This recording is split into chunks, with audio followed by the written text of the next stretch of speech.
విమాన టికెట్ల ధరల పెంపుపై కేంద్రం చాలా సీరియస్ అవుతుంది. సాయంత్రం 5 గంటలకు విమానయాన శాఖ ఒక కీలక సమావేశం నిర్వహించబోతున్నట్లుగా తెలుస్తోంది. సమావేశానికి ఇండిగో యాజమాన్యం కూడా హాజరు కావాలంటూ ఆదేశించింది. మరోవైపు ఇండిగో సంక్షోభాన్ని క్యాష్ చేసుకోవద్దంటూ కూడా ఇతర విమానయాన సంస్థలకు హెచ్చరికలు జారీ చేసింది. ఇబ్బందుల్లో ఉన్న ప్రయాణికులను దోచుకోవడంపై ఆగ్రహం వ్యక్తం చేసింది.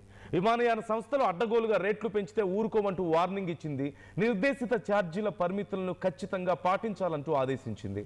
ఇండిగో ఫ్లైట్స్ రద్దుతో భారీగా ధరలు పెంచే ప్రయత్నం చేశాయి ఇతర విమాన సంస్థలు.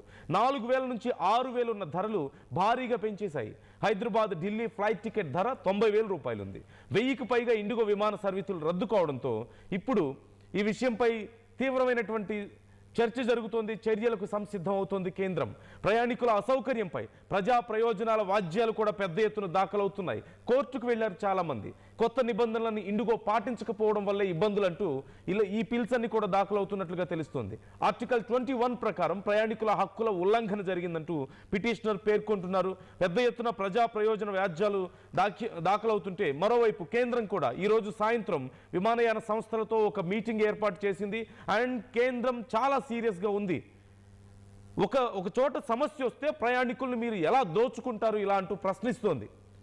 ఇలా మీ ఇష్టం వచ్చినట్లుగా ఛార్జీలు పెంచుకుంటూ పోతే కుదరదంటూ చాలా సీరియస్ అయినట్లుగా తెలుస్తోంది. మరోవైపు ఇండిగో సీఈఓ పీటర్ ఎల్బన్స్ కూడా దీనికి సంబంధించి రెస్పాండ్ అయ్యారు. క్షమాపణలు చెప్పారు. ఇండిగో నుంచి క్షమాపణ వచ్చింది.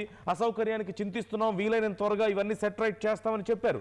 బట్ ఆపరేషనల్ సిస్టమ్ని పూర్తిగా రిబూట్ చేయడం వల్ల షెడ్యూల్స్ ప్రాబ్లమ్స్ ఇంకా కొనసాగుతూనే ఉన్నాయి. అలాగే క్రూ మేనేజ్మెంట్ సమస్యలు ఉన్నాయి. At the same time flight planning కూడా పూర్తిగా దెబ్బతిన్నట్లుగా తెలుస్తోంది.